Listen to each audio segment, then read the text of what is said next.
Will the clerk please take the roll? Mayor Baker? Here. Councilmember Danuski? Here. Deputy Mayor Van Ness? Here. Councilmember Herbig? Here. Councilmember Sperry? Here. Councilmember Smith? Here. Councilmember Curtis? Present. Thank you. If you will please stand and join me in the Pledge of Allegiance. I pledge allegiance to the flag of the United States of America, to the republic for which it stands, one nation under God, indivisible, with liberty and justice for all.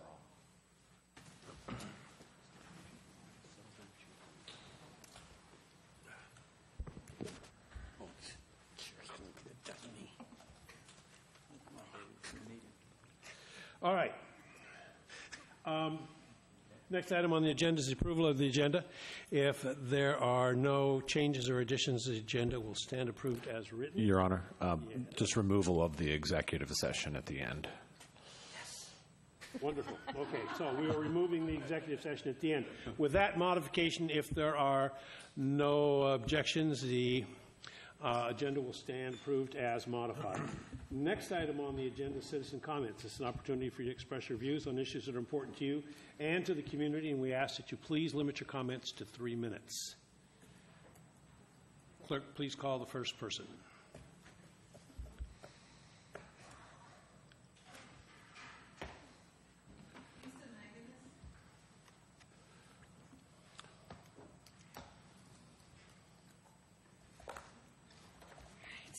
Good evening.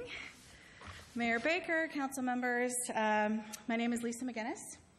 I am a resident of Kenmore. Do you need the address? Yes, please. Okay, it's 14611 81st Ave Northeast. I'm a proud resident of Kenmore. I was very proud to be on the Library Advisory Board a few years back with Councilmember Sperry. But I'm here tonight on behalf of HopeLink. I am the Senior Data Manager at HopeLink. And I am basically here to thank you all for your commitment, for serving our needy people in the community. We really appreciate the leadership that the City of Kenmore shows in providing human services funding. And we thank you for your partnership with HopeLink to help provide that package of services for our clients, for our community members, our neighbors, and our friends. And with your help, HopeLink served nearly 1,000 Kenmore residents in the last year. So just to let you know a little bit about the impact, as you all know, the Kenmore Place shelter right down the street here was renovated by HopeLink. We were very happy and proud to open it with a couple of extra units a year ago. And the outcomes from that shelter have been really meaningful for the residents. Many of our residents who come into shelter come, and it's all family shelter, so we're talking about people with children. They come from living in their cars. If they're lucky, many of them don't have that option. So having that opportunity to live in a place like this and get their feet out back under them is really meaningful. And please know that giving them a roof over their head isn't all we do. We help coordinate with other agencies. We help them get the food bank services. We help them get employment services. We help them really try to connect with opportunities to improve their lives and the lives of their children. So again, thank you very much for your support, for your commitment. HopeLink is very proud to partner with the City of Kenmore and hope to do so long into the future. So, thank you. Thank you, Ms. McGinnis. And we are really happy to work with HopeLink. I mean, we were very happy to help assist with funding for that renovation. Yes.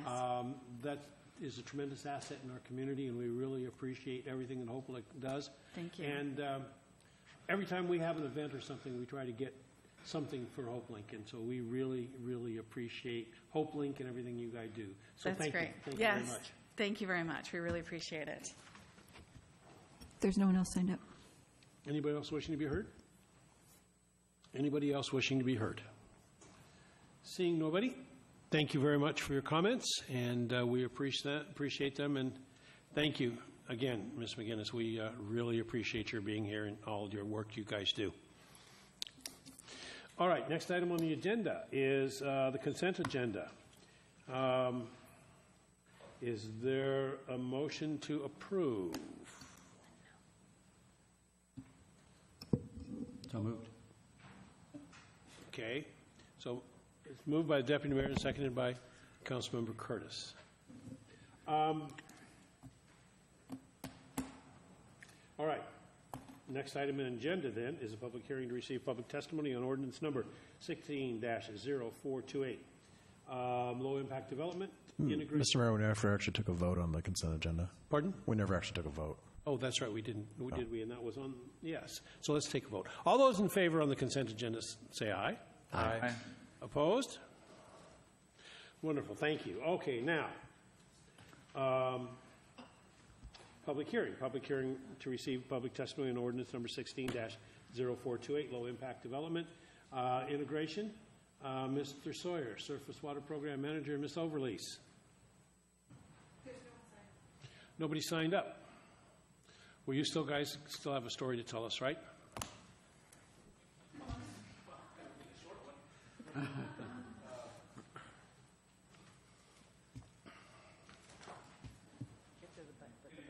Oh, am I on? Yeah. Thank you. So I'm here tonight to host the public hearing for the ordinance 16-0428, which is in regards to several municipal code changes that we have proposed to multiple titles of KMC in relation to low-impact development in an effort to integrate low-impact development principles and best management practices into our regulations and our development-related codes. What we have presented for the public to review and comment on was the draft ordinance, which was presented to council on October 24th. So they're looking at the same draft that council reviewed that evening. And then based on comments we received tonight, we will take those in, review them if needed, and then we are currently scheduled to come back December 12th with the final ordinance for council approval for adoption. So with that, doesn't sound like anyone had signed up. I don't know if anyone in the audience would still like to provide any comments in relation to low-impact development. So I think it's important to give anybody who runs a poop toss game the opportunity to speak. So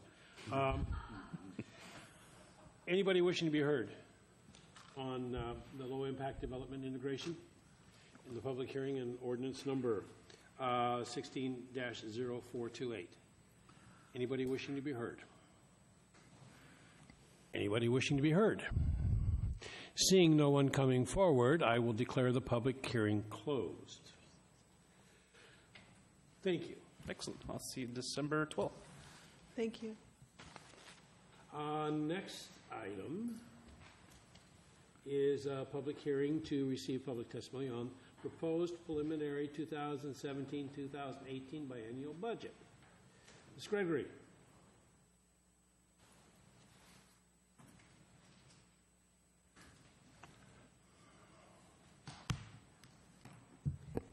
Good evening. Thank you, Mayor, council members. So tonight's the first of two public hearings and specific opportunities for public comment on the preliminary 2017-18 biennial budget. As you know, passage of the budget by December 31st is required by law, and the second public hearing is scheduled for November 28th. We've already started down the process for reviewing and approving the budget. The capital improvement plan for the 6-year period 2017 to 22 was reviewed and adopted by the council in October. The first public hearing on the proposed 2017 tax levy was held November 7th. Also that night, presentations were conducted for many of the department budgets in the general fund. And tonight you'll receive presentations on public works departments in the general fund and a number of related transportation funds. Next week, we will present budgets for community development department, park projects, and the rest of the funds that make up the 2017 and 18 budget. The preliminary budget's posted on the website and is available in our lobby, and the public is encouraged to attend all of these public meetings and comment on the budget.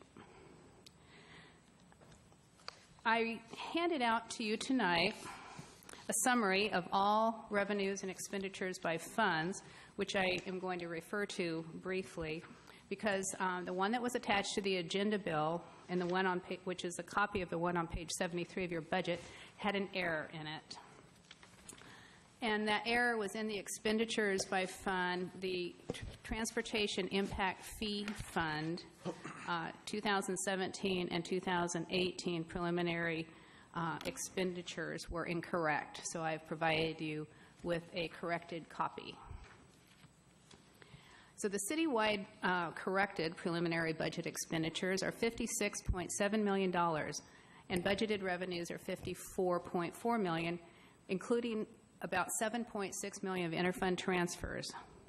The ending fund balance for all of the funds is expected to be $14.9 million, which is 55% of all 2018 expenditures. This includes a general fund balance of ending fund balance of $3.3 million, equal to 28% of annual operating expenditures in the general fund. You will see that budgeted expenditures are about 18% reduced from the amended 2015-16 budget and about 6% less than our current projections. Revenue is also expected to decline overall somewhat, about 9.8% from the amended budget and 8.9% from projections.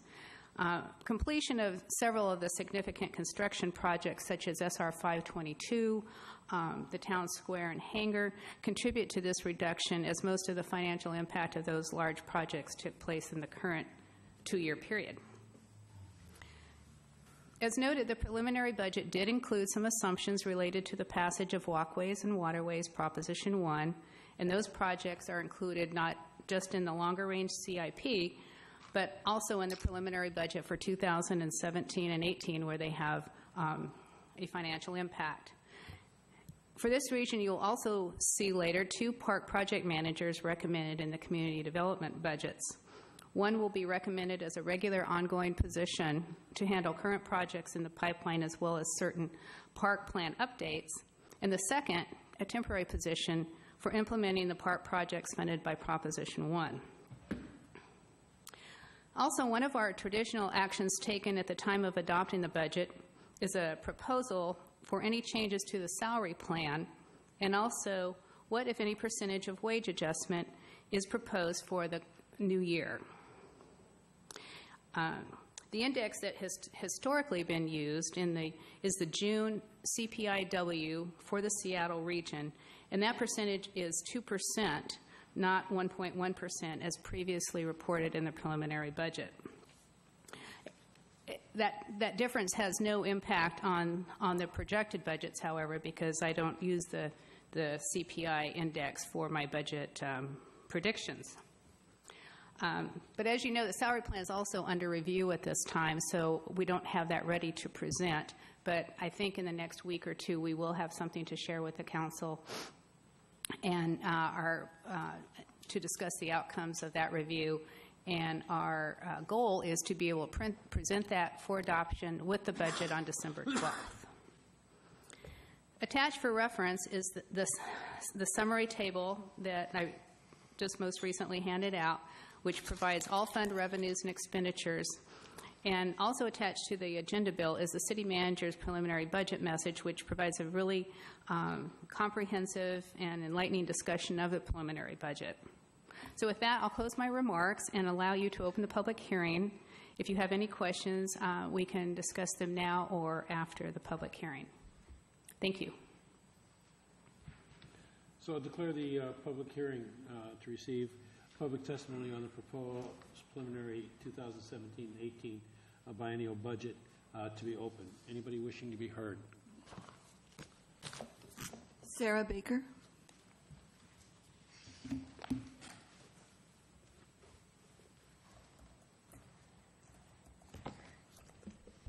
Is this on? Yes. Okay. Good evening, Council and Mayor. My name is Sarah Baker. I'm the Policy Associate with Housing Development Consortium, Seattle-King County. I don't live in Kenmore, unfortunately. Okay, we still need your address. It's 18550 Northeast 59th Court, Redmond, Washington 98052. So thank you for the opportunity to speak tonight.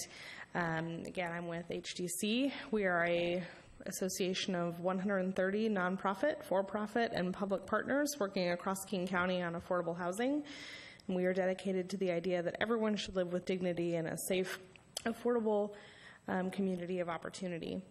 HDC is joining with 8 other Eastside nonprofits and service providers, including HopeLink and Imagine Housing, to urge a tripling of the Eastside Housing Trust Fund for the 2017-18 budget cycle.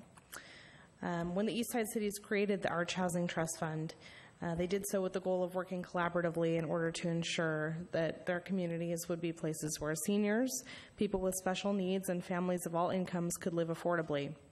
This vision resulted in a unique partnership, which over the last 25 years has created thousands of affordable homes that would otherwise not exist. However, the guidelines that Eastside cities used in the 1990s to set goals for their contributions to the fund are now nearly 20 years out of date. We have submitted a letter to the Arch Executive Board requesting an update to these parity goals.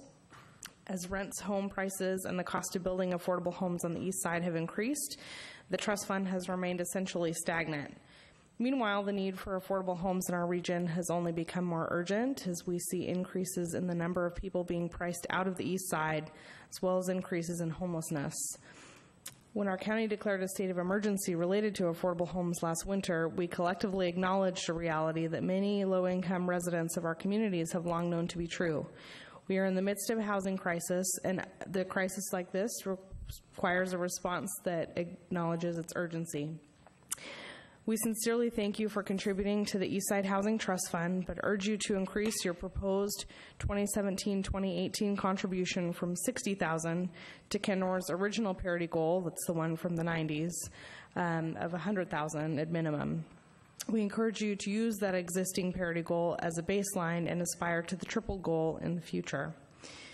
We know that many cities are pursuing state legislative strategies as well as creating local strategy plans, which I know your Planning Commission is in the process of. Thank you for that. We applaud this work and hope to partner with you on these and other possible solutions. However, the members of our community who are homeless and unstably housed cannot wait. With this budget, you have the opportunity to demonstrate your commitment to addressing the housing crisis before us. Thank you. Thank you, Ms. Baker. Doug Huxtable.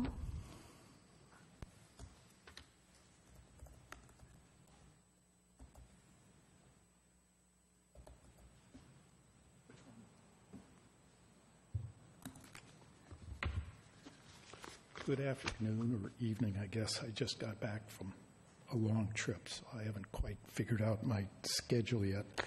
I was here last year about this time during the budget preparation process to support the contribution to Arch and to thank the council, the city, the staff, and all the participants in providing those funding and that financial source.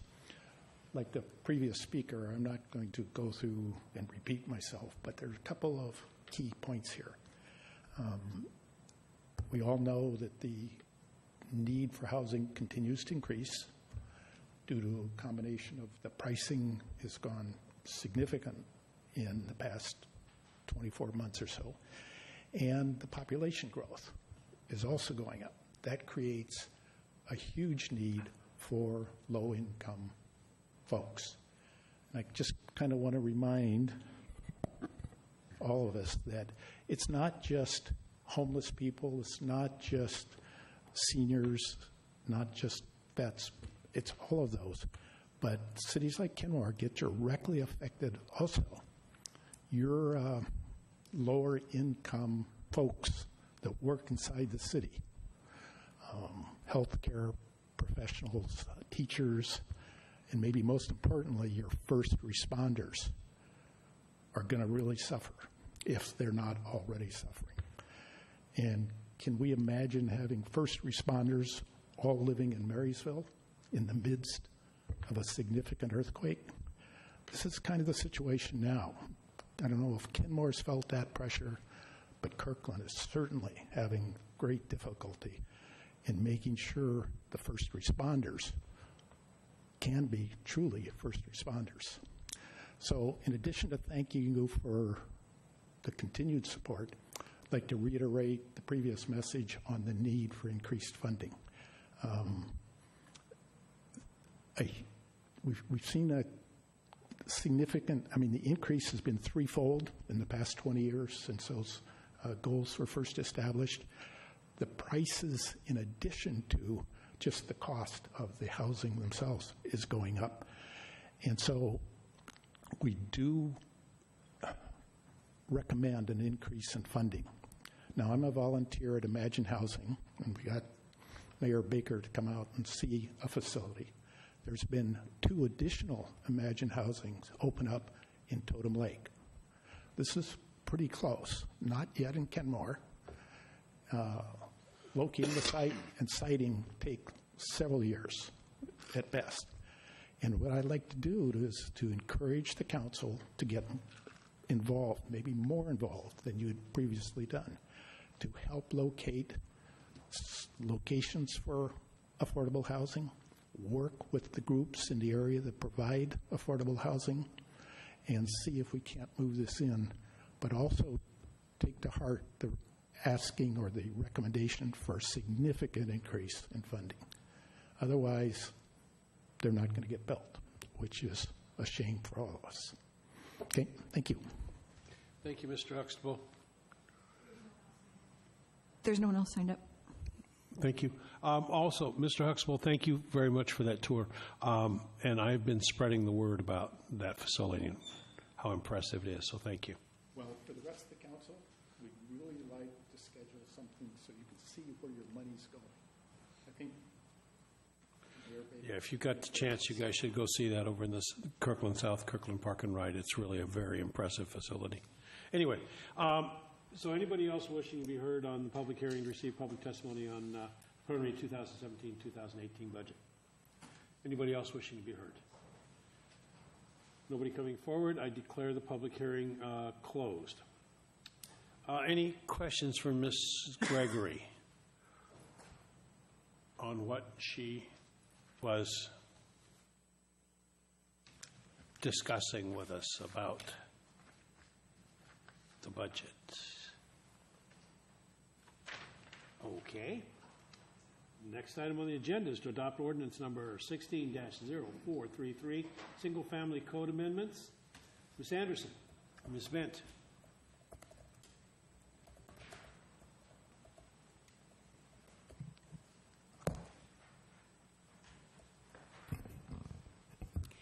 Good evening, Mayor Baker and council members. Tonight before you is ordinance 16-0433. This is called the Single Family Zoning Code Amendments.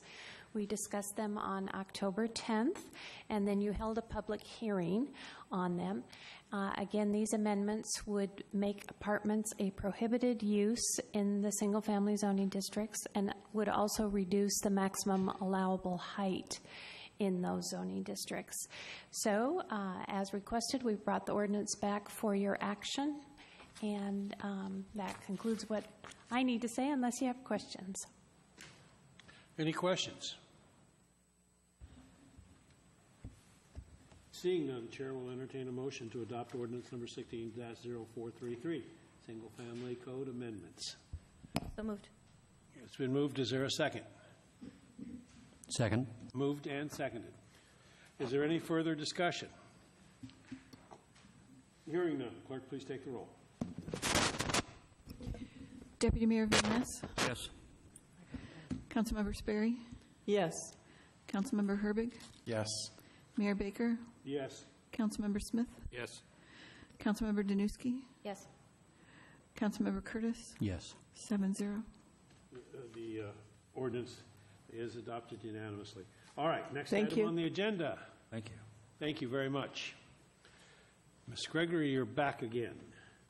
The review of the 2017-2018 proposed preliminary budget.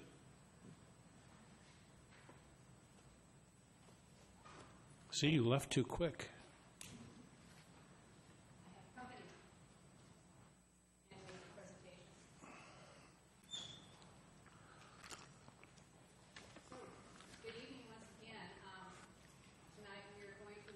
Microphone on. Microphone on. You Is your mic, you got her on the mic? Oh, I'm sorry, it was That's not fine. on. I was just checking with our clerk to make sure she had you. I'll start again. Golden dulcimer tones, we want to hear them. Such flattery. I do want to point out that these are not Green Bay Packer colors on the screen. That was just inadvertent. Sorry, Nancy. Green Bay color.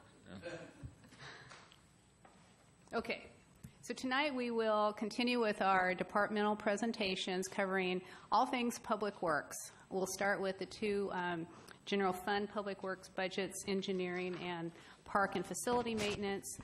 Move on to the street fund, the transportation benefit district, impact fees, et cetera. And as we move through those funds and departments, as we will invite folks to the table who are responsible for those areas, and they will provide those presentations. So our first department this evening is Public Works Engineering Department, and Chris will kick this off. Can I tell Hank's dad how much we really appreciate that graphic? And he'll be up here later. You can tell him again, too. So thanks to Joanne, these Public Works Engineering colors are Michigan Tech colors, so gold and black. She actually looked it up for me. I thought that was very nice. So the Public Works Engineering budget is very similar to what you saw 2 years ago. So Public Works Engineering, we do capital project management, development review, inspection, and you'll recall we just got done updating our road standards, so we maintain the road standards. In the prelim budget, there's about $1.4 million, and that's a decrease from the last biennia.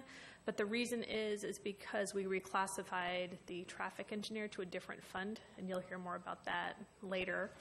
In the engineering group, there's 4.05 FTEs, so that's me, 0.05 of our admin. In engineering, we're pretty self-sufficient support-wise, but we have our civil engineer, which is the development review engineer, Zach, Kent, our senior civil engineer, and then John Vicente is our capital projects manager working on the bridge and other things. So quite simply, our budget highlights for engineering is we're going to continue our traffic engineer position. If you'll recall, it was a 4-year limited term position, the same as our capital project manager, John, for the West Sammamish River Bridge. General consulting makes up a large part of our engineering budget, and the work that we'll be doing in the next 2 years is we will continue to apply for grants when we see them. We applied for a lot of grants this year. We're still waiting to find out about most of them. We have already completed our first segment of our American with Disabilities Act inventory of the right-of-way. That's what gave us that nice sidewalk inventory, the gaps analysis. And so we will be doing the second phase of that. There's 3 total segments. So in the next biennium, we'll do the next one. And then general traffic engineering design and consulting assistance is what that pot of money is for. So in a nutshell, that's our engineering budget.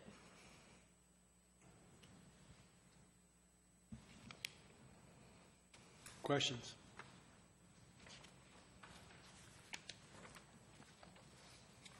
Okay. If there are no questions, I'll invite Jennifer to the table, and we'll review the parks and facilities maintenance budget. All right. Hello again.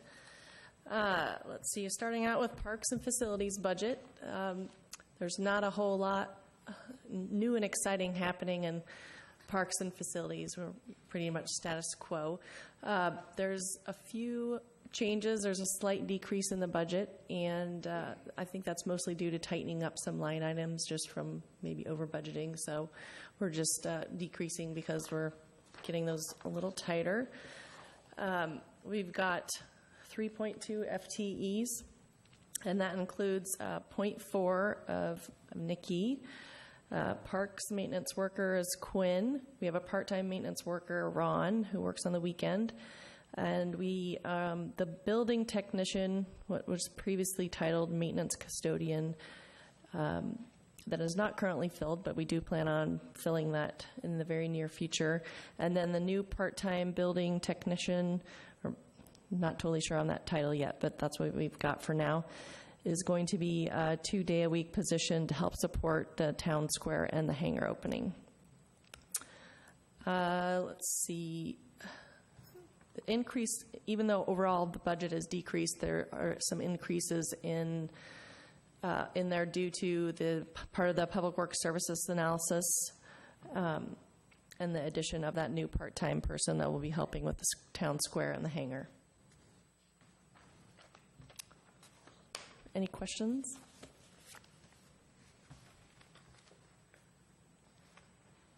I think we're good for now. Okay, we'll move right into the street fund. I think Brett's going to come join us.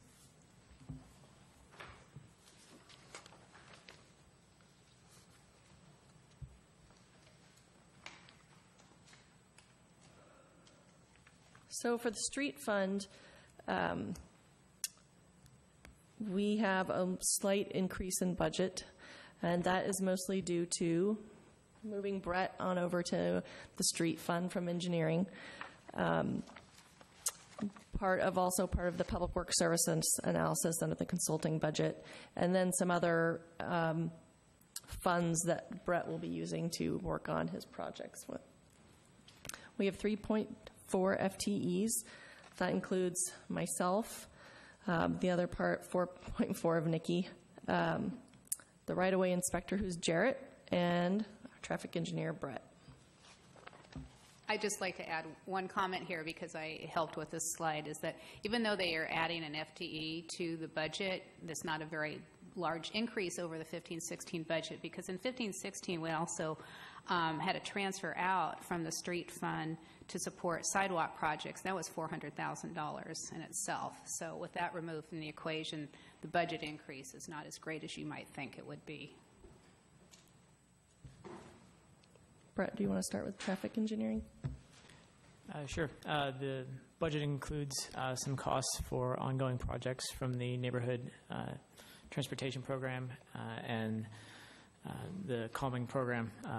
The kind of the older traffic calming program is continuing. So anything that comes out of that. My continued efforts for data collection, just to monitor our arterials and respond to citizen requests on other roadways. And then coordination with North Shore School District, our King County crews, WashDOT for anything with 522 and adjustments we can make on the roads that connect into 522. Okay, and on the operations and maintenance side, we've got pavement management, bridge maintenance, snow and ice, signal signs, markings, and then, of course, the right-of-way maintenance, which includes any banners, permitting for franchise utility permits, or just regular right-of-way permits, and all of the landscape and vegetation.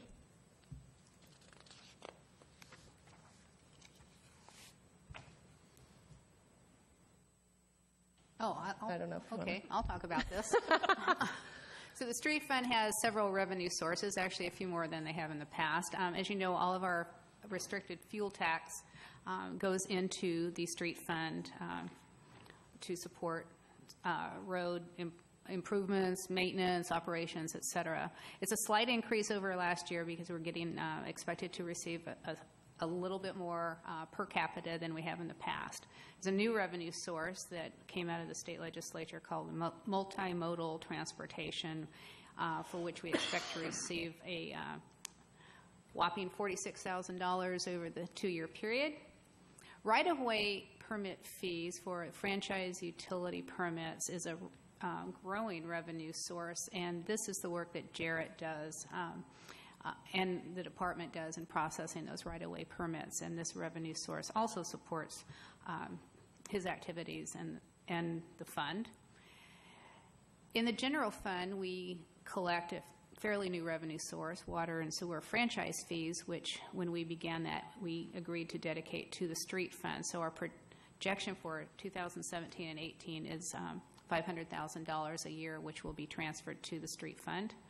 Also, Transportation Benefit District revenues of $669,000 are programmed to go into this fund for the operations and maintenance. And then there are some miscellaneous investment earnings and other that contribute as well. This is how the street fund is supported. So we kind of already touched upon these highlights, but I'll just run through them quickly.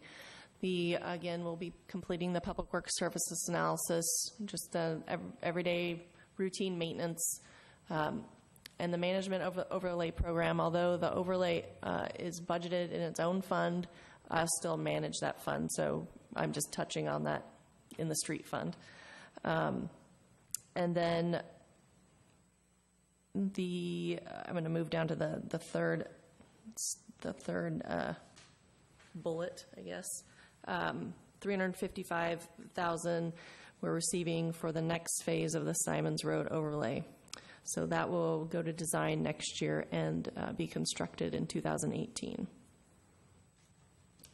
All right, and then the traffic engineering highlights, as I mentioned, there's a little bit of carryover from the neighborhood program. And then now that we have a complete streets in addition to our Target Zero, some various projects to support that and our multimodal pedestrian safety focus, and then coordination with the North Shore School District and anything to help support school safety.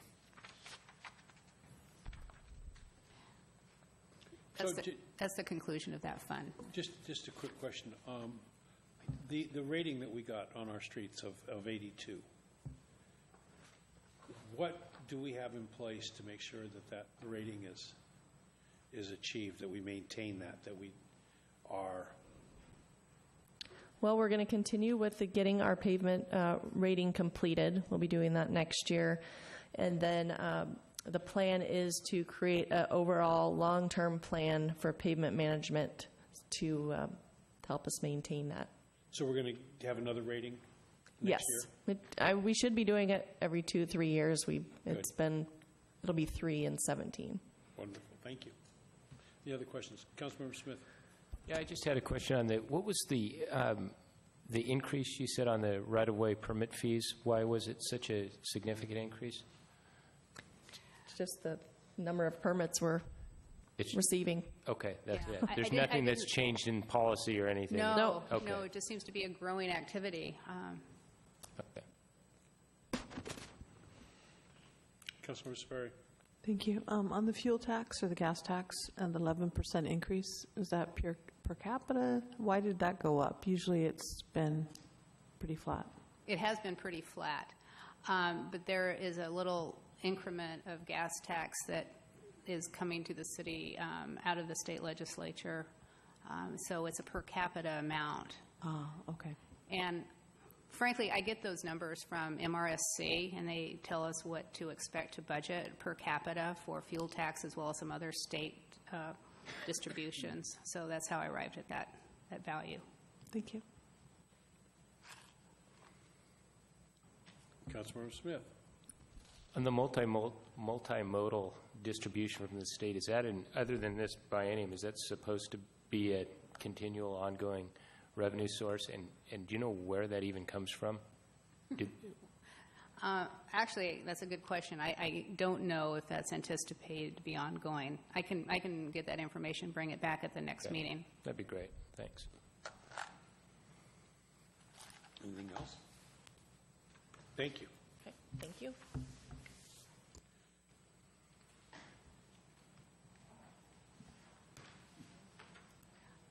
Okay, I'll take the next fund. This is the Transportation Benefit District. We'll be talking about this again later on this evening. As you know, this fund was established in 2012, and a $20 vehicle license fee is assessed on all vehicles licensed in the city of Kenmore. And the purpose of those fees is to support transportation improvements and road preservation. And our projected revenues for 2017 and 18 are $680,000, so about $340,000 a year. That's a little bit of a decrease from what we're projecting for this current biennium. So I was a little conservative on that, and it looks like we will actually receive this current biennium it's about right on, about $670. And then our expenditures are projected to be about $669,000, even though we only budgeted to spend $630 last year. So this money will be transferred to the street fund for operations and maintenance in 2017 and 18.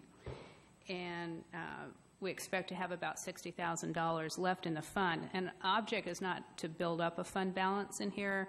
I just try to be conservative that we don't transfer too much out of it until we receive it. So if there's money in the fund at the end of the year, we'll transfer it in the subsequent year. But this is all dedicated to either the street, supporting the street fund or the overlay fund or any other transportation project. Are there any questions about the Transportation Benefit District? Any questions on that? Any questions on the graphic? Quick question. Yes. Did we finalize the transfer of the Transportation Benefit District from its own entity into the city? No, we're going to do that later. No, in fact, we're going to discuss that later this evening. Good. Thanks. All right. The next fund that I'd like to share with you is a Transportation Impact Fee Fund. This accounts for, city-imposed transportation impact fees from new development. We recently completed an update to the transportation impact fee, and for a single-family residence, that is now $9,320. Even though it says expenditures from this fund are spent for public improvements, including but not limited to all of these things, historically, we have used all of our transportation impact fees on SR 522. This will be the first biennium where we will be able to use these fees on something besides SR 522. So in this biennium, we are using a substantial amount to support sidewalk projects, matches for sidewalk projects, and some funding for the Sammamish River Bridge Fund. So we project to bring in about $905,000 over the biennium and spend about $982,000, which in spending means we transfer that to the other transportation projects as needed, with an ending fund balance of about $940,000. You'll see this as a decline from the current biennium. In 2015 and 16, we had an extraordinary amount of impact fee revenue, both transportation and park, from the development that you've seen in the city the last 2 years. With those significant projects not expected to be ongoing and recur, I've reduced the projections back down to a level that we saw before that time. So, it may be conservative, but we'll see as the year progresses. Are there any questions about this fund? So do you expect to see an increase then when Lake Point gets going? Lake Point? That'd be hard to say. I would expect to see quite a little peak, but it's all in the future. Yes. Any questions? Councilmember Herbig. So this fund is primarily set up to collect funds, and then that gets moved over to a different fund where it's actually spent from, correct? Correct. So what is the purpose then of keeping a fund balance in a fund like this? There's funds available to be appropriated for projects. It's not intentional to keep a fund balance, but as the revenues come into this, what we call a special dedicated revenue fund, we only transfer them to projects as needed, and it's easier to track the funding sources of those projects to the expenses as we go, rather than put the whole lump sum over there and then have to mix it up with all other projects and other funding sources. So my practice has been we move it as needed. That makes sense. Thank you. And also, this is for the current biennium. We have a 6-year CIP that spends the transportation impact fee money over a period of 6 years. So the ending fund balance may be $940,000 in 2018, but it might go down even more as we have projects beyond that. And also, the transportation impact fees can only be spent on growth-related projects, and so we can only spend them on that as those projects come available. Correct. So when we, in October, when we reviewed the capital improvement program, and you saw a 6-year plan for funding projects, there was 6-year plan also for the use of transportation impact fees, park impact fees, and real estate excise tax.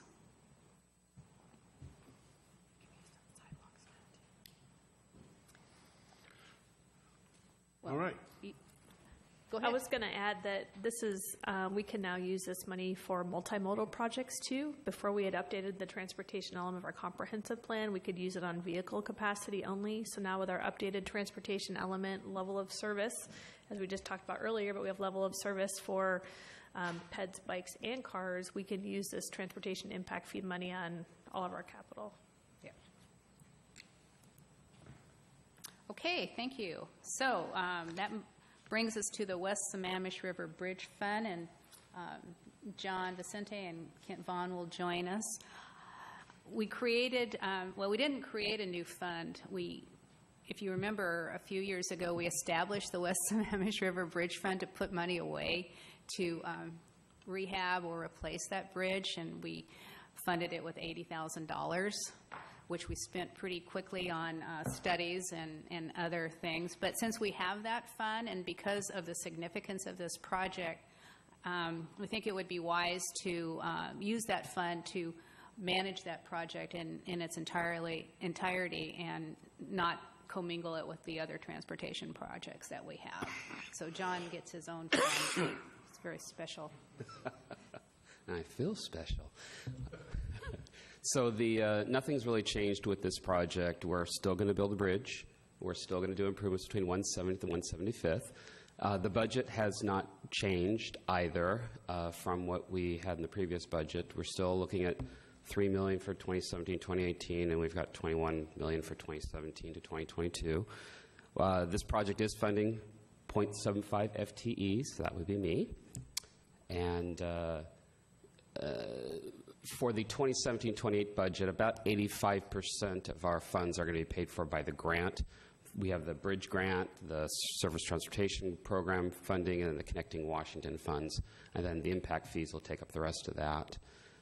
The total grants that we have for this project, again, the bridge fund, the Surface Transportation Program funds, Connecting Washington, then we're using impact fees to fill our match for those grants, and should we need any additional funding, then we will seek other grant sources in the next coming years.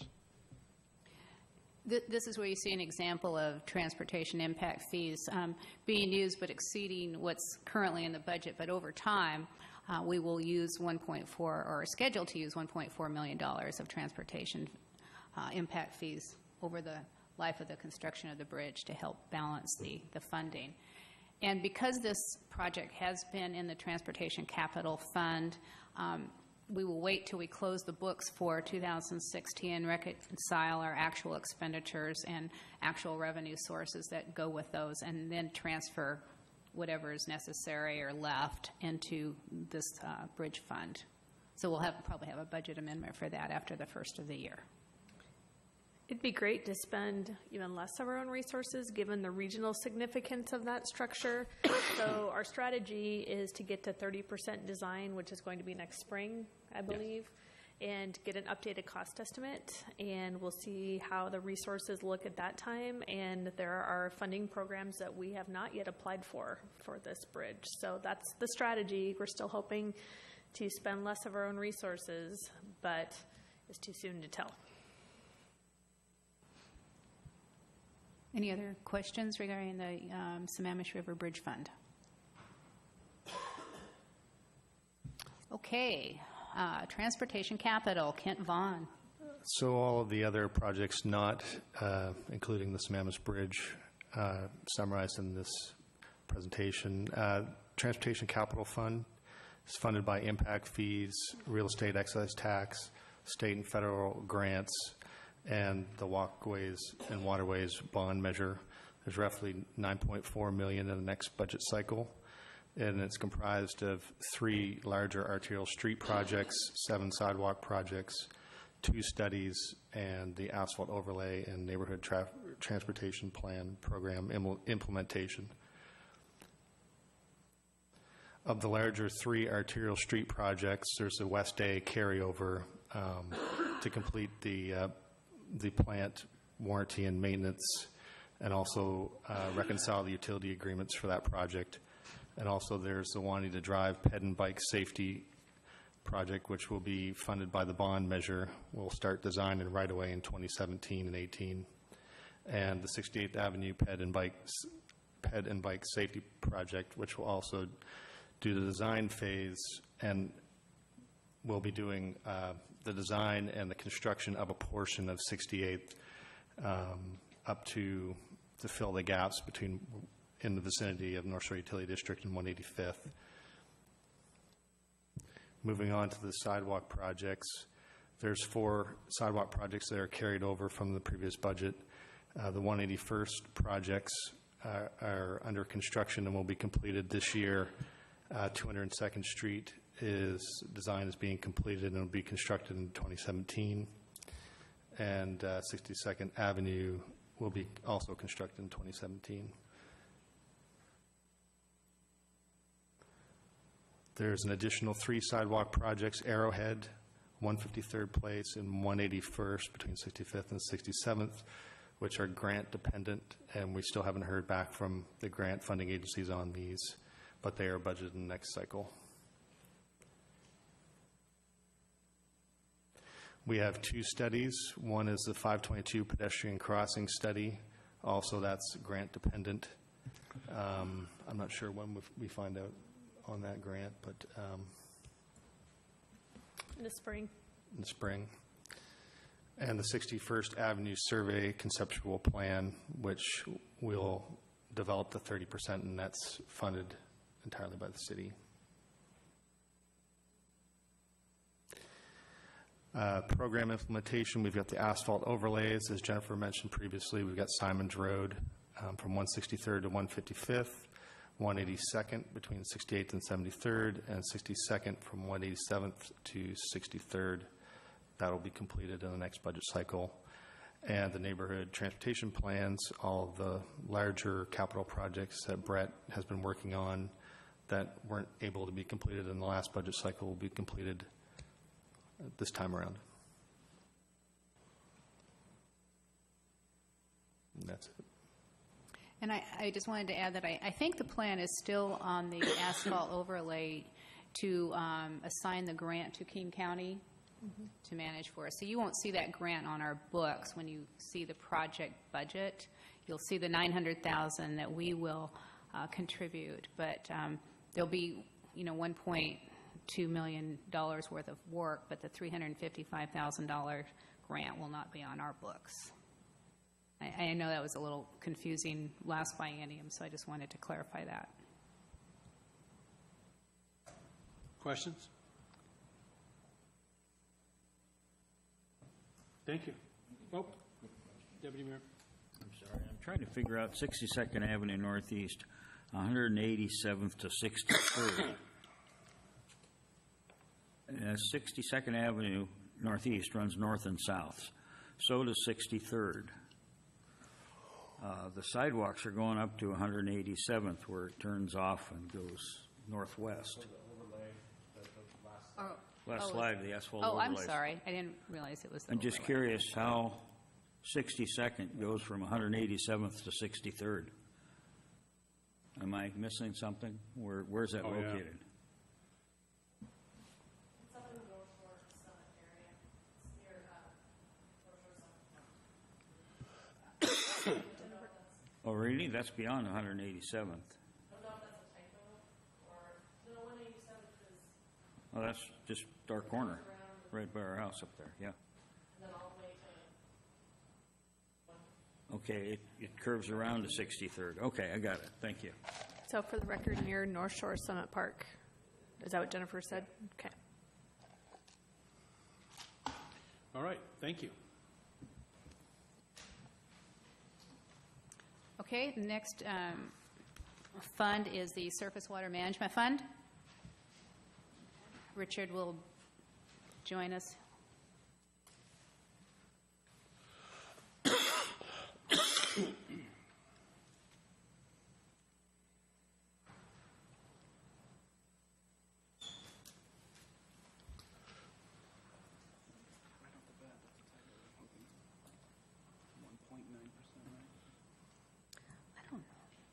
this is a typo.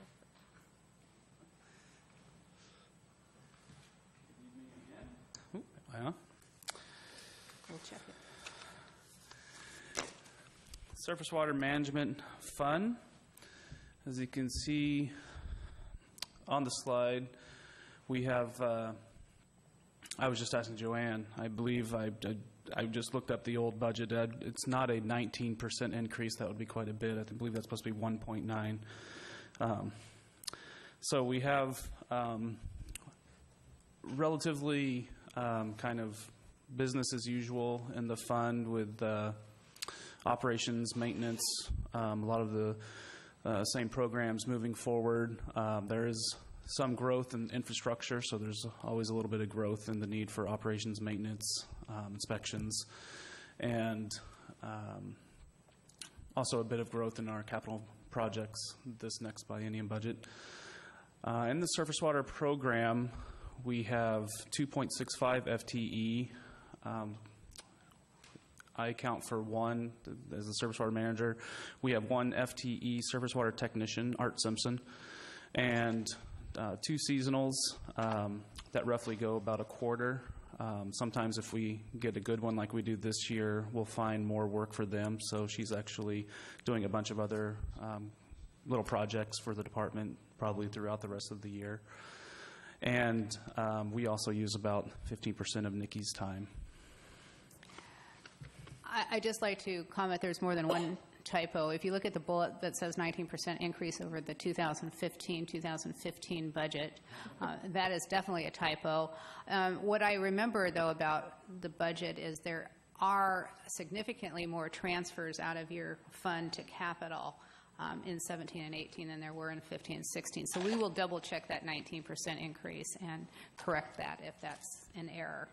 Yes, and if the majority of the increase would be due to a more aggressive CIP program this year, but I just ran up the number and it was 98 point, a fraction percent of this biennium. So I think that 1.9 was, hopefully I think it was 1.9 if I was just looking at the fund expenditure balances.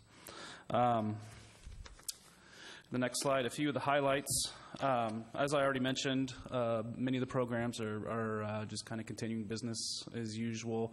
We've got a few new small programs that should be pretty exciting. We've listed here, one being a mini grant program with Adopt a Stream. We have another aquatic weed control program that we've started this year that will carry on to the next biennium budget.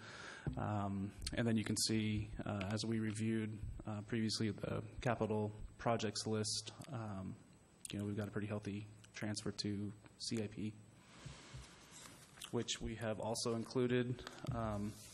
A few of those highlights here, some of the larger projects we have in the books, the culvert project at 190th and 61st, the culvert project at 192nd, where Little Swamp Creek crosses underneath 192nd, and two drainage improvement projects, one to replace a late 70s surface water facility that is in need of replacement, as well as some improvements on Arrowhead Drive where we've experienced some frequent flooding and the recent larger storms.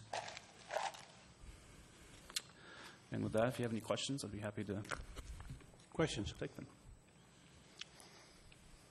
You got funding for the games, right, for the concert series? I do. We will be there. Maybe try and get a couple new ones We this got year. to keep that alive and healthy. Kids love it. All right, thank you. Okay, so next week we will continue our presentations with the Community Development Department and park impact fees, as well as park capital and all of the other funds that are in the budget that we have not yet discussed. So questions, comments, concerns on that, please get them to City Manager or Ms. Gregory so we can get these answered and keep it moving. Thank you. Thank you. You're welcome. Next item on the agenda is first reading. Okay. First reading of bond ordinance number 16-0434. Ms. Gregory. Good evening again, Mayor and Council. I don't intend to read the ordinance to you.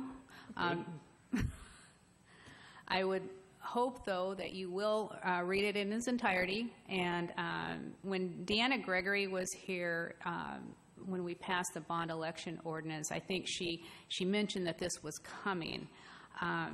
Now that the Proposition 1 has passed, it gives the city the authority to issue and sell bonds. So that's what this ordinance will do. And it will assign responsibility or delegate authority to the city manager and to the finance director to set the terms of the bonds when that time comes.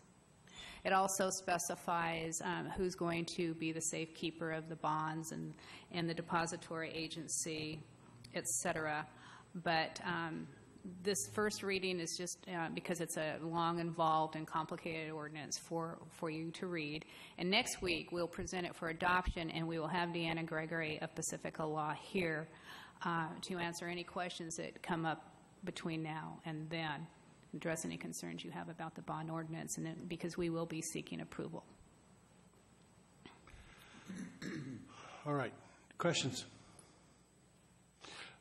I did look that over and started reading part of it already, so I will make sure I continue here and finish it up, and I'm sure we all will.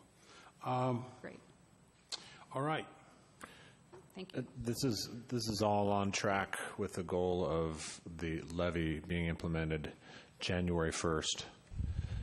So things are moving pretty quickly, as evidenced by the first reading of the ordinance before you tonight, less than a week after the vote by the voters. And like Joanne said, hopefully approval a week from tonight. And as many of you know, Joanne and I are flying to San Francisco tomorrow to make our case for a good bond rating in front of Standard & Poor's. If we get a good bond rating, there'll be increased interest and more investors interested in purchasing our bonds, and also a better interest rate. So it's really important that we put on our best face as we're down there trying to make that case. We'll fly down tomorrow evening, and we'll make our presentation first thing in the morning on Wednesday, and then catch a plane right back that afternoon. Well, we have a good story to tell, so. Yeah. We do. We have definitely a really good story to tell.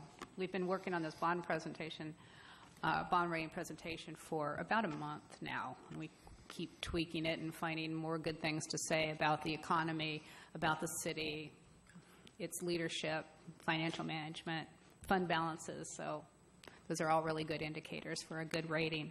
And we hope to, according to our calendar, receive that rating on or about November 23rd. So just before Thanksgiving. Nice Thanksgiving Day present. Right. And then after the election, we have to wait for the election to be certified, which is at the end of the month. And then we have a flurry of activity that involves pricing the bonds. The underwriter gets involved and surveys the market, and we agree to sell the bonds and go through a bond closing and get that out. And we also have to get the assessor information so that, as Rob mentioned, the tax assessments can hit the tax rolls for 2017. And they like to have that information no later than the first couple days of December. So that's why this is on such a quick track. They want it fast. All right. Councilmember Sperry. Thank you. This is really something, quite a big thing for the city. I have one question on the ordinance. In the paragraph in bold, it says the tax general obligation bonds of the city in the aggregate principal amount not to exceed $10 million, and then it goes on. And then in the first whereas, it has the full amount, the 19.75.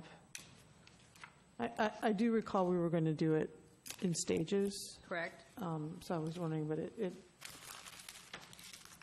appears to be a contradiction, I guess is what I'm trying to say. So.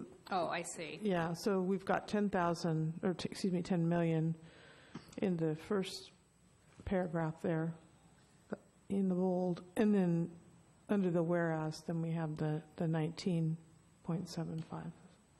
Okay, well, that's a very good question. I'll ask that rather than try to surmise what she's saying, but that is a good question. We're authorized to sell up to 19.75 by virtue of the proposition passing, but we are only going to issue up to 10, did I say 1,000? Million. I'm sorry, up to 10 million the first time, but we'll clarify that for you.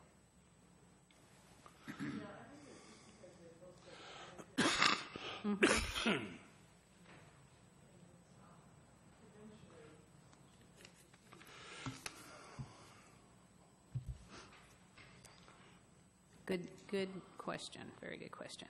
Are there any others tonight? I don't think so. Don't see any.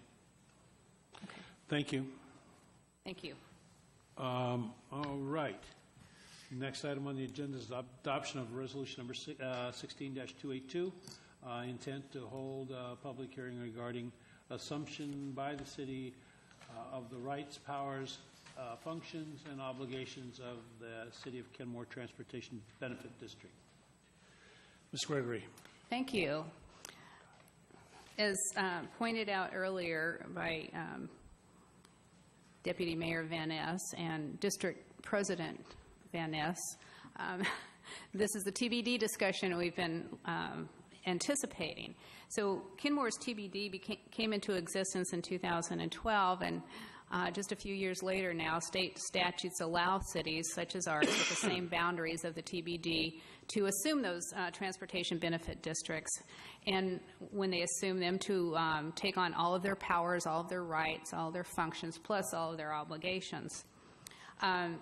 About half of the 90 cities in the state that created a transportation benefit district have now assumed those transportation benefit districts. And for Kenmore, this would be advantageous because we do qualify, and we would eliminate some of the costs of maintaining a separate district, such as audit costs, insurance costs, et cetera.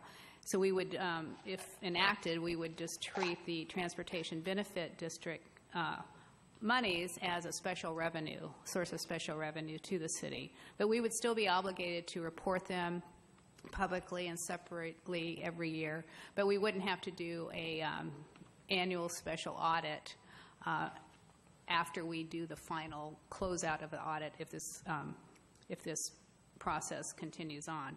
So if you desired to do that, the first requirement would be to pass this resolution, which indicates that you desire to have a public hearing concerning the assumption of the TBD. And then if you have that public hearing, then you would be authorized to pass an ordinance that would then actually enable the assumption by the city of the Transportation Benefit District for the City of Kenmore. And then this would effectively be the last year of the TBD. So that's how it would work. Any questions? Anybody have any questions? Oh, it's two-step. Yeah. All right, so the chair will entertain a motion to adopt resolution 16-282, the intent to hold a public hearing regarding assumption by the city of the rights, powers, functions, and obligations of the City of Kenmore Transportation Benefit District. So moved. Second. Moved and seconded. Is there any further discussion? Clerk, please take the roll. Councilmember Danuski? Yes. Councilmember Curtis? Yes. Councilmember Sperry? Yes. Deputy Mayor Van Ness? Yes. Mayor Baker? Yes. Councilmember Herbig? Yes. Councilmember Smith? Yes. 7-0. All right, so then the next step is a public hearing. Correct. Public Wonderful. hearing on November 28th. Wonderful. Thank you. All right. Staff reports. St. Edward's Ballfield, Mr. Carlinzy. And then your city manager comments to follow. Thank you. As you know, the Washington State Parks Commission is meeting in Yakima later this week, Wednesday and Thursday. They have a kind of a workshop study session on Wednesday, and one of the topics they'll discuss and study on Wednesday is the proposed lease to the city of the ball field project, which we're all so familiar. We've been in a lot of talks with state parks over the past year. This whole conversation, you gave us direction to start going on this about a year ago. State parks has been pretty great to work with, and during our discussions with them, we've been asking us define the rock, meaning instead of just say bring us a rock, and we go out and try to find a rock, and then telling us that it's the wrong rock. This is a Chris Overlease metaphor, by the way. We said, give us more, describe the rock better rather than us guessing what the rock is. And so they took that to heart, and they've been having a lot of internal discussions, and they came up with this table or spreadsheet or whatever you want to call it that they gave to us just last week. And this is encouraging that they've thought through these issues and that they actually have a proposal for us. This will require Parks Commission approval. So the Parks Commission approval is going to study and discuss the issue on Wednesday, and the hope is that we can have a finalized lease that we can bring back to them at the end of January. So just quickly going through this, and I'll jump to the main points that I think still need working out, because I don't necessarily agree with everything you see here. First of all, under the general consideration, do you see that there? They've pointed out that state parks would not undertake improvement of the ball fields for its own public services. It's not something they would go out and seek out and do by themselves. And it's not necessarily something that would advance their mission as the Washington State Parks system, but they have agreed that it is compatible with what they do. So when we get to financial compensation for us using the land, what they've done is they've come up with what they would, from a real estate value, what they would lease the dirt to us for, the land.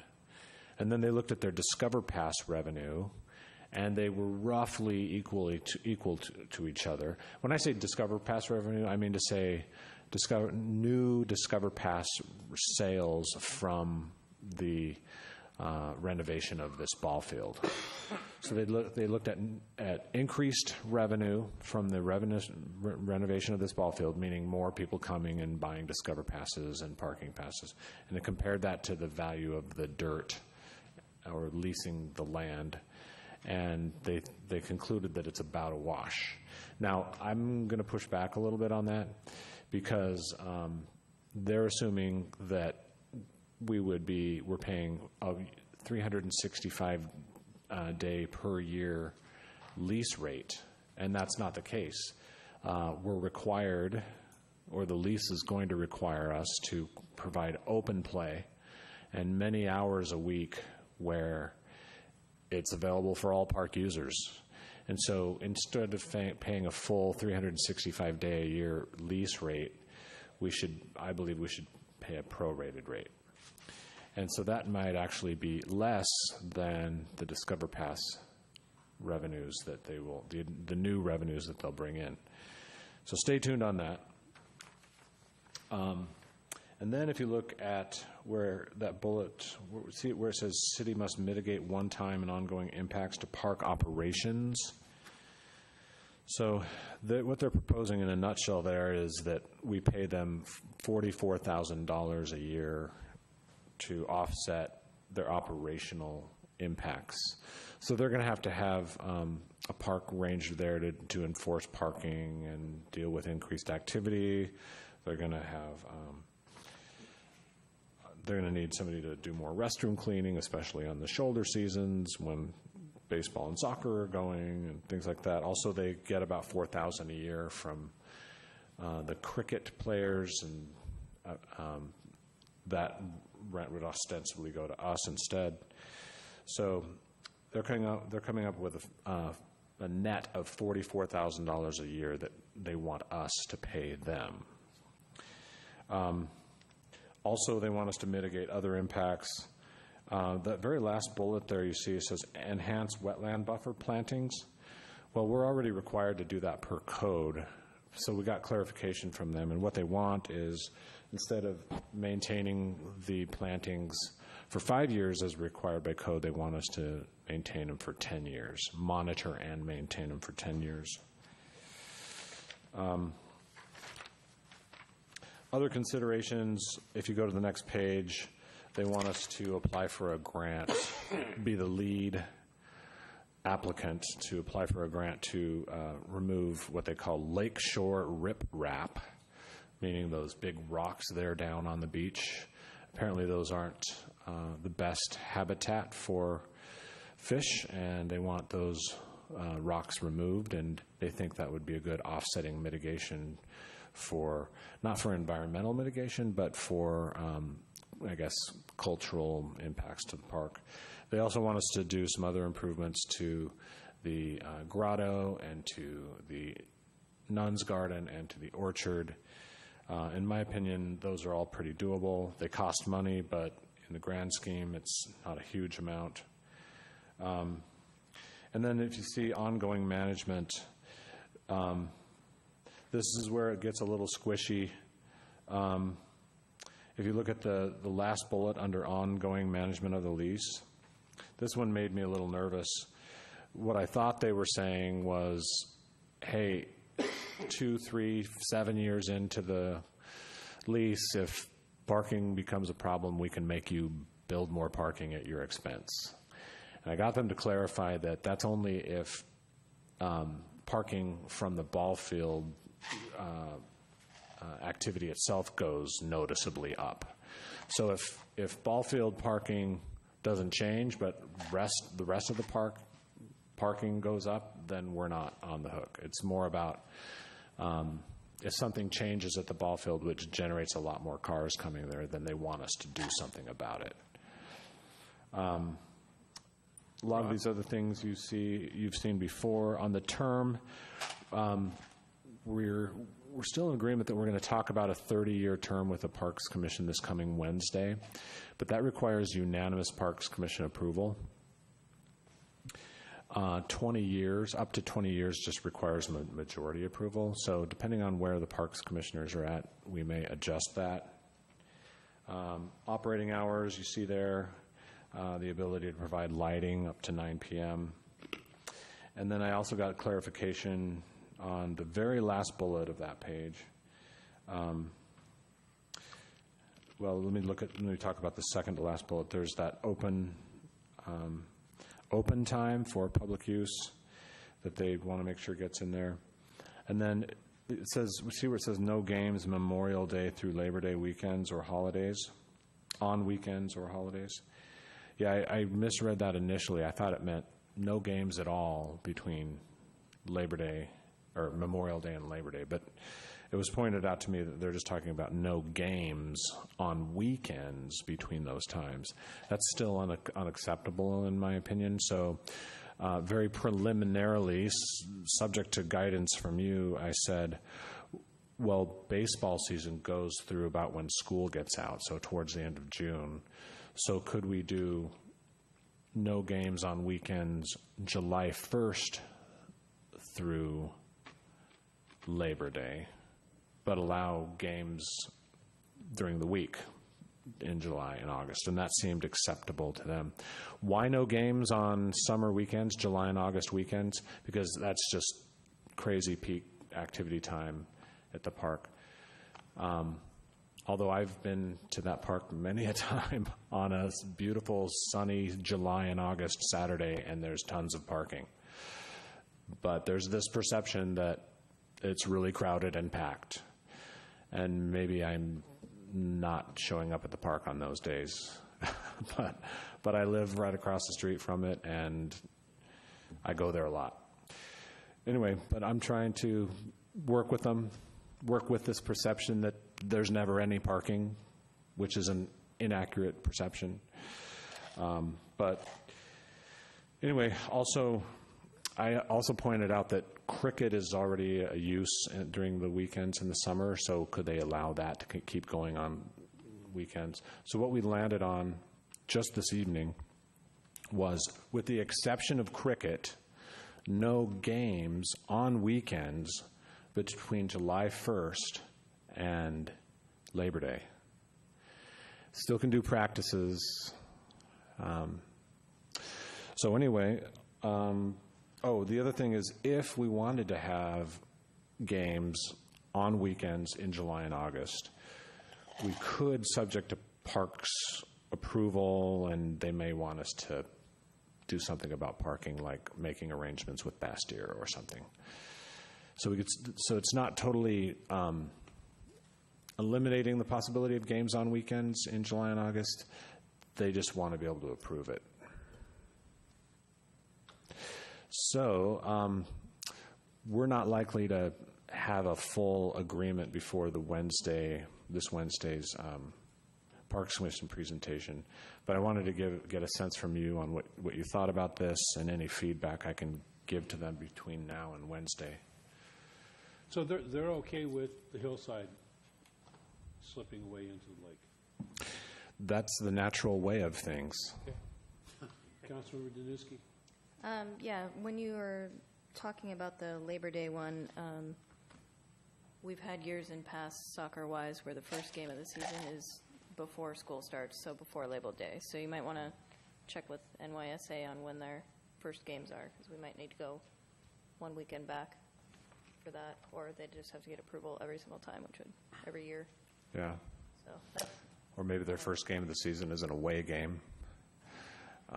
maybe, but Yeah. it might be worth checking out, because if it's consistent that they need the field for that on that weekend, we might want to just Okay. get that in there now. Yeah, we do need to check with them. Deputy Mayor? Talking about checking with who? The NYSA.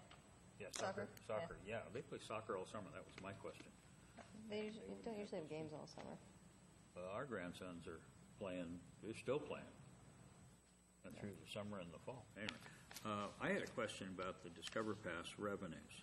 Yeah. And in the second box there, you got It's a Wash. And are they not collecting Discover Pass revenues after this starts?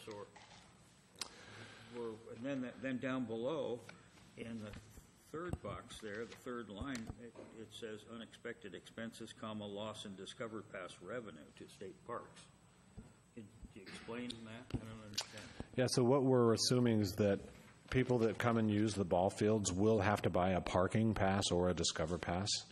And they're thinking that the new users that will come to the park will generate more Discover Pass revenue, and that they think that equals about what the value of the lease is for the property. Does that answer the first part of your question? Yeah, but then Okay. you talk about a loss of revenue. Now, how are we going to lose revenue? Yeah, so they want lots of, for lack of a better word, flexibility in this lease. They want to track Discover Pass revenue, and if they think they see a sudden drop in Discover Pass revenue that's related to the ball fields, or if state law changes and the Discover Pass is no longer a revenue source, or if some other unforeseen thing related to Discover Pass revenue happens, they want to be able to come reopen the lease and make us pay more. Are they anticipating the state discontinuing Discover Pass? Yeah, they're going to fund it in total. Because it says Discover Pass discontinued. Yeah, over the decades, the state parks have been through various forms of funding sources, and they come and go. Will you be at state parks on Thursday? No, because I'm in San Francisco. It was a very difficult decision to Wednesday. make. Yeah, I'll be in San Francisco same day. So it will be in good hands, though. Debbie Bent will be point on this in Yakima. I was thinking about Thursday, though. That's why I was... Yeah, I'm toying with the idea of going on Thursday. Thursday is a regular meeting, and they're not talking about St. Edward at all on Thursday, but there is opportunity for public comment on Thursday. And I believe a couple of ball field advocates are going to be there, and I'm sure. There on Thursday?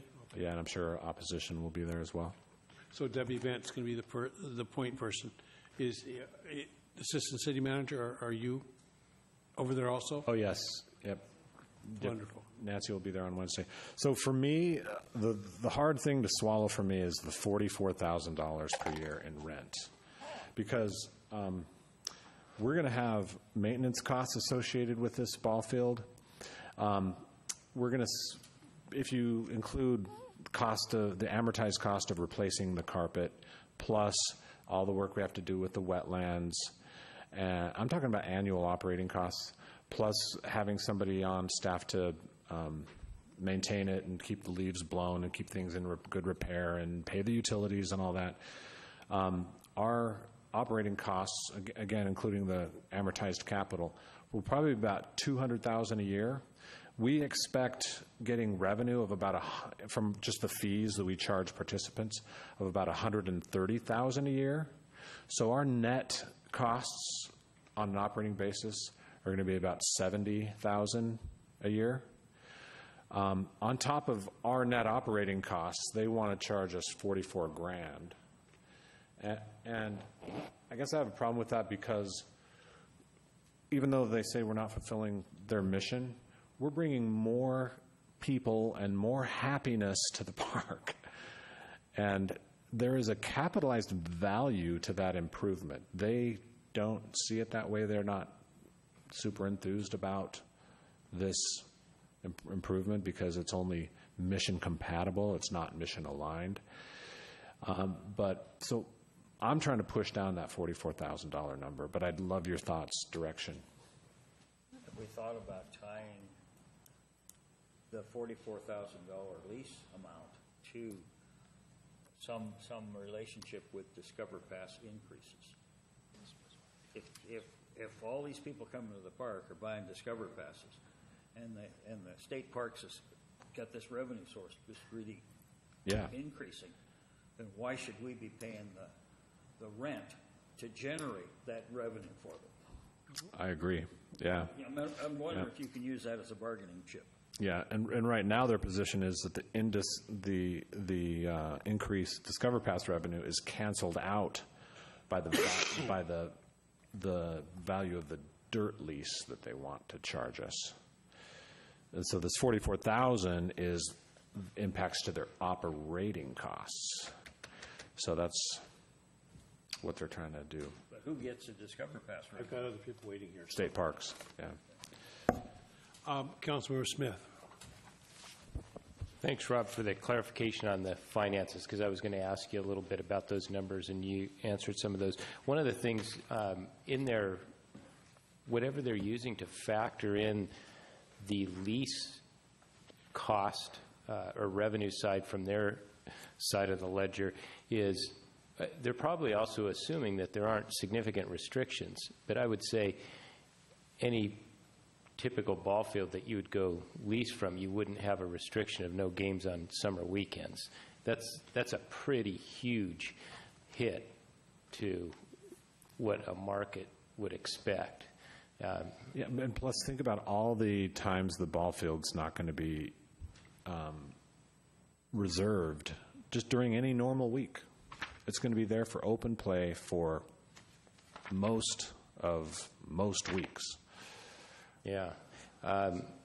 And the other thing I wanted to ask is for the baseline, this increase of, it seems very abstract and arbitrary to determine where the increase in parking is coming from, if there is an increase. And I'm curious how they plan on identifying how that is happening, and what are they using as a baseline for the parking? And what I mean by that is, are they considering today, when there is no lease on the fields because they're unsafe, versus the use and the parking uses that were used a few years ago when they were pretty fully leased? I don't know the answer to that question, but it is a great question. And I'd say that it's only important because if they're going to try to hold us to a higher future mitigation standard, then the answer to that becomes pretty significant. Yeah, Yeah, what is the baseline? How did you measure the baseline? And how do you measure ball field parking increases? Okay. That's, having said all that, thank you very much for all your effort. I really appreciate it. Yeah, I don't want to be too negative about this. It's really encouraging that I have this. So, any other questions? All right. Okay, just a couple other things. So we're looking to do a legislative send-off for the 46th delegation soon, either right before or right after the legislative session starts on January 9th. We typically do it on that Thursday or Friday right before the Monday that the session starts, but schedules are just so crazy, and we have the retreat that weekend and everything, that we proposed doing it on the following Friday, the 13th of January. Don't know if they're superstitious or what, but they didn't want to. The 13th doesn't work for the legislative delegation, so they're proposing January 3rd or 4th. That's a Tuesday or a Wednesday. We would also do it in partnership with Lake Forest Park. We'd host here, but Lake Forest Park would come since they're also in our district. And the delegation may also have a town hall meeting that same night right after our send-off. So January 3rd, 4th. Either one are fine with me. Any particular? You better snap this up right away. So which day do you want it? Nancy.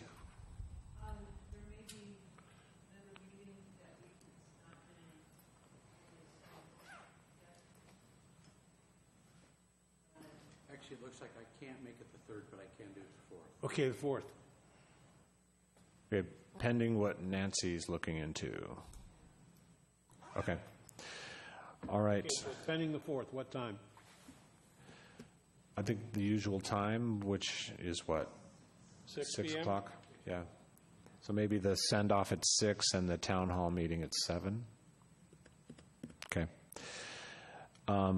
Also, because of everything that's going on this week, no one-on-ones this week, if that's okay. Again.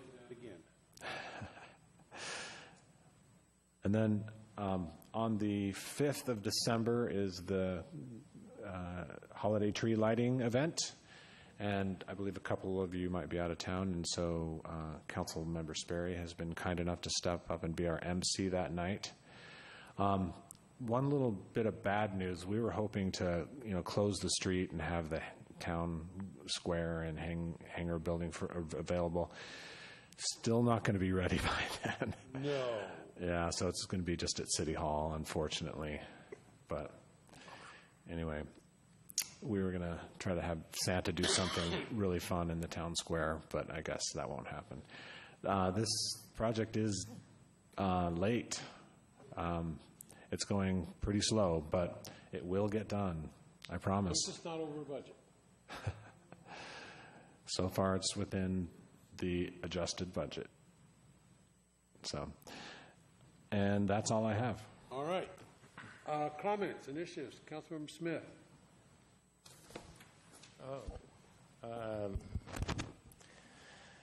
Let's see. Well, congratulations to the city of Kenmore on walkways and waterways. That was a huge achievement, and thanks to the staff and all the good citizen volunteers. Some of them, I guess, were on this council that worked really hard on that. I think that was fantastic. Having said that, it's been a weird week with just all the other national political stuff that's gone on, and so just remember one thing: keep a sense of humor and some kind words in your pocket, because it seems like everybody needs that right now. Councilmember Sperry.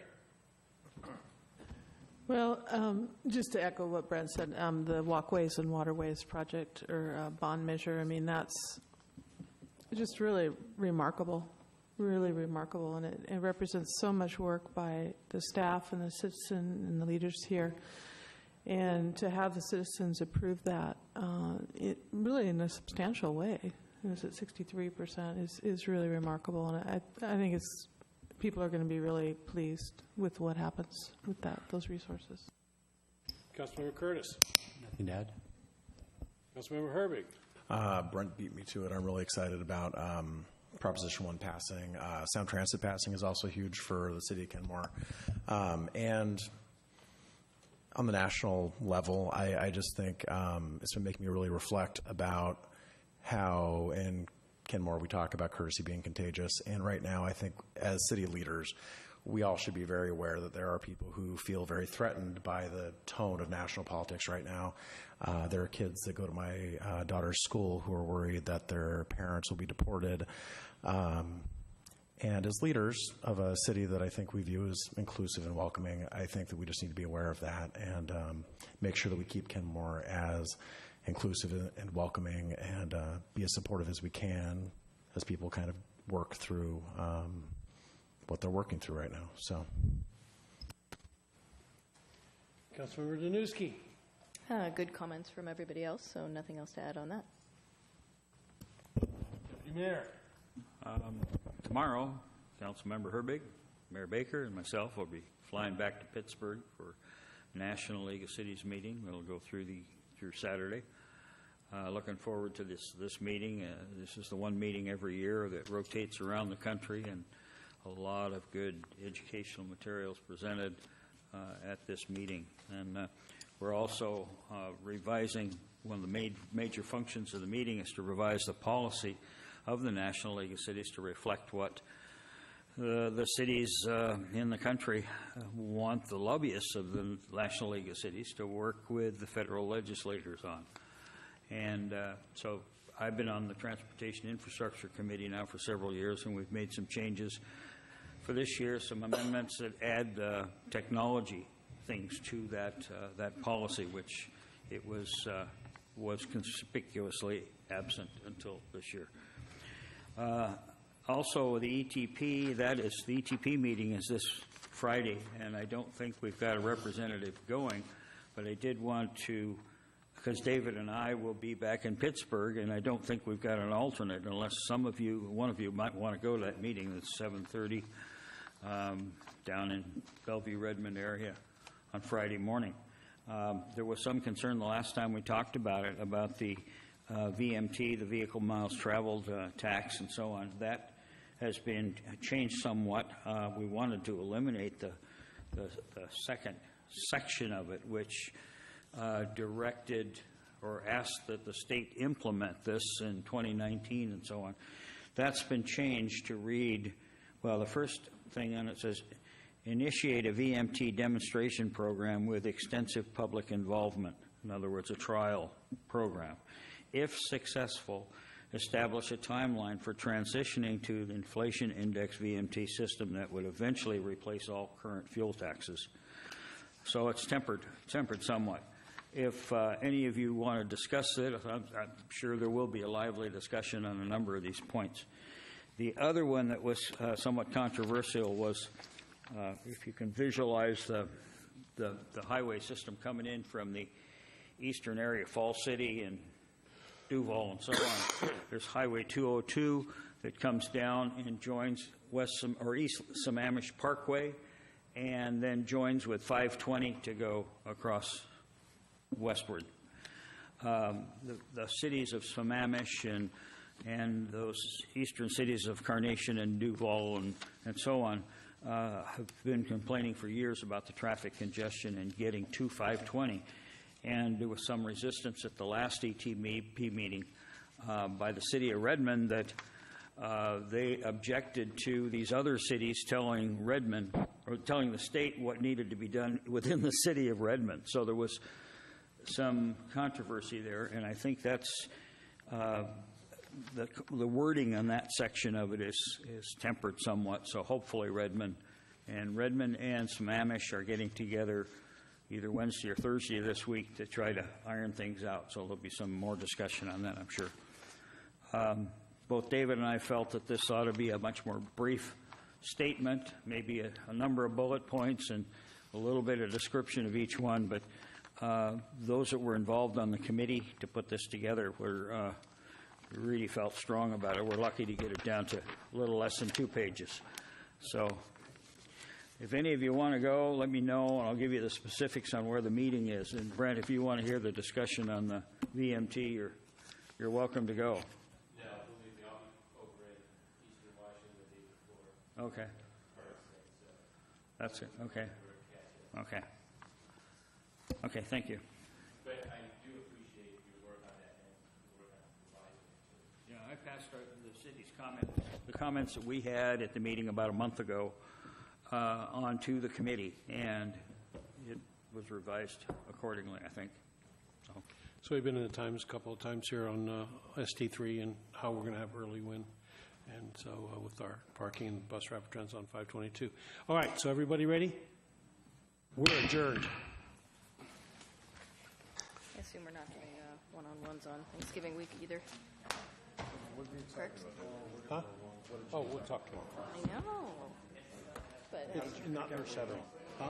Friday, obviously. Because I've been there and it's a very famous place. Okay. I'll tell you what it is. Then you'll know and you can check them out. I've spent so little time preparing where I'm going to go when I have downtime. Let me find it now. It's not as Zell's fried chicken.